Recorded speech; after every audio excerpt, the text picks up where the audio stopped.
Papawisan na ako dito. As the leaves change color,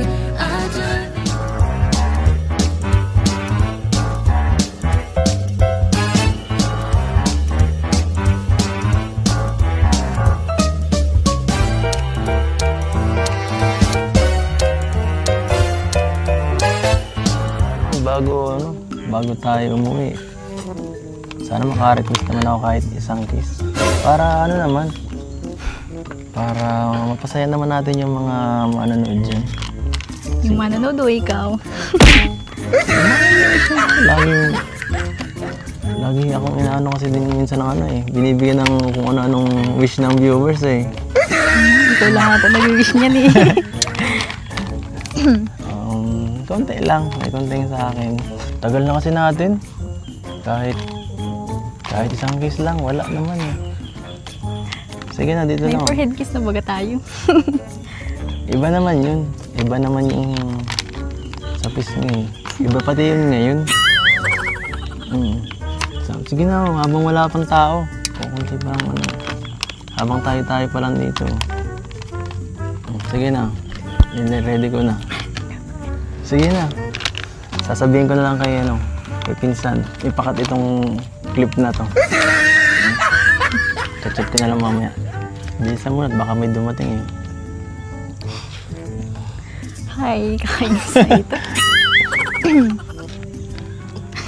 Ano? Sige.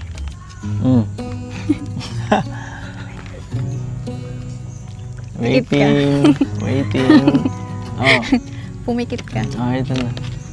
Pumikit ka lang ha. Oh, yan ah. Ano ba ito? Dito na ako. Samay kasi. Wala pa. Papawisan na ako dito. as the leaves change color, I dive into you when summer's fading. There's nothing to do but bask in the glory of the winter sun. Maybe this is the season of love. Kamusta mga kalingap, mga kadonis? Ito, kwentuhan lang. Doon sa napanood ko nga na nangyaring eksena sa pagitan ni Papa Eds at ni YP Beyonce, na kung saan ang sabi ni Papa Eds ay kailangan daw nilang mag-level up at para nga naman daw hindi nakakasawa at may bagong makita dahil siya daw ay napipintasan at medyo they are expecting much more sa kanilang dalawa at maiba naman, kailangan nilang itaas ang antas ng kanilang mga eksena. At dahil dito, sabi ni Papa Eds, sa napanood nyo sa vlog niya, Kalinga Prab, ay humihingi siya ng halik ni Bebe Beyonce.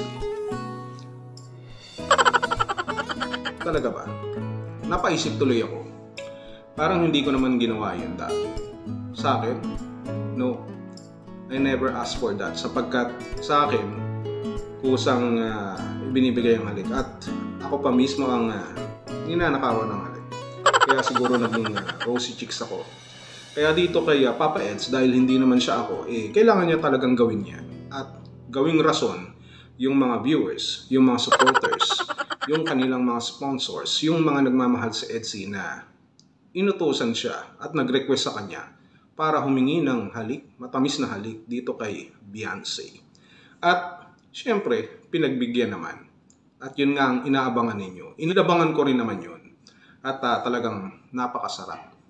Siguro ng pakiramdam ni Papa Eds na mga oras na yun. Alam kong kinikilig din naman kayo. Di ba yan ang gusto nyo? Hindi ba?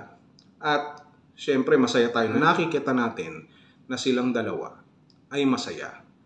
Sweet, hindi gaya ng iba na bitter, hindi gaya ng iba ng mga basher na kahit nakikita nila na maganda ang samahan ng dalawa ay pilit na sinisira. Pilit na kinaiinggitan ang Edsy. Pilit na sinisiraan si Papa Eds na mayroon daw iba. Pilit na sinasabing si Beyonce ay ganito, na si Beyonce ay ganyan. Na talagang masasabi mong mga bitter na bukod sa kanilang bitter ay maaasim din naman ang kanilang mga mukha. At mayroon pang mga alam niyo naman, walang karapatang mag-comment. Nagre-reaction ng paninira, pati sa bahay ni Beyonce, pati sa tubig, pati sa sinasabing mabaho daw o kung ano man. Samantalang yung nagre-reaction ay mukhang hindi naligo ng 1 taon. Yung nagre-reaction ay akala mo naman pagkakwapo-gwapo. Yung nagre-reaction ay akala mo naman ay napakatuwid. Samantalang sa kanilang lugar ay pilit na sinusuka at batukan lamang. Inggit na inggit sapagkat siguro nung siya ay sinagot ng kanya misis ay napilitan na lamang dahil sa awa sa kanya na sa tingin ay dapat siya ay magbabago na. Pero hanggang ngayon, wala pa rin siyang pagbabago. Isa pa rin siyang lutang. Isang nananaginip na nilalang sa kaligitnaan ng madaling araw. Ganon ang pagkatao ng mga taong naninira sa EDSI. At dito, makikita natin yung kung gaano kasweet si Papa Eds at si Baby Beyonce. Di ba? Ito, napanood ko lang naman Talaga namang masasabi natin na kaabang-abang. Marami pa tayong abang na eksena ng EDSI. At kahit anong gawin ng mga basher, iiyak na lamang sila. Umiiyak na tuta sa isang tabi na pagkatapos agawan ng buto ay walang magawa. Ganon ang nangyayari sa kanila. Yung mga basher na hindi mapagkatulog na kahit anong gawin nilang pilit na pabagsakin ng EDSI ay wala silang mapala. Kawawa naman. Kawawa naman. Malamang naiisip ko tuloy ngayon. Nung hinalikan ni Beyonce si Papa Eds, naghihimagsik ang kanilang mga kalooban sapagkat sila ay hindi na naman nagtagumpay. I'm speechless, really. Sa totoo lang para dito sa mga basher na ito, para sa mga naninira sa EDSI, kila Papa Eds, kila Baby Beyonce. Panoorin nyo pa yung mga marami pang eksena dyan. Kayo mga basher, panoorin nyo pa. Para naman na mamatay na kayo sa inggit. At yung nguso nyo humaba na dito sa screen at nang mapilipit naman namin. No? Hindi na lang kayo maging masaya. Palibasa, mga pangit kayo. Hindi kagaya namin nila Papa Eds, nila Beyonce na magaganda. Pati ang reactor nila, no? Mga nagre-reaction, kagaya namin, magaganda ang sinasabi. Puro magaganda ang nakikita. Hindi ko nga malaman kung bakit sa kabila ng magagandang napapanood nyo ay pilit nyo pang sinisira. Sa bagay, may mga ganong taong klase talaga. Baliktad, may mga ganong klaseng tao pala talaga na kahit maganda na ang nakikita, pilit na pinapapangit. Pilit na pinapapangit kasi nga, inggit sila. Kagaya ng ibang reactor dyan sa kabila. Inggit. Ngayon dito kay Papa Eds. Papa Eds, mukhang effective yung style mo Ikaw kunyari ka pa request ng mga viewers, supporters, sponsor, ginamit mo pa talaga. Pero siguro, yun din naman ang nais na makita ng mga sponsors, ng mga viewers, ng mga supporters ng EDSI, yung inyong kaswitan, yung inyong tambalan, yung inyong matamis na relasyon sa bawat isa. Kagaya niyang halik na yan. Para-paraan, pero yan ang naging paraan para mas lalo kayong mahalin ng ating pong mga taga-suporta dito sa Kalingap. Hindi ba? So yun lang, wala na akong ibang masabi. Nasabi ko lang naman kasi ang sweet nga.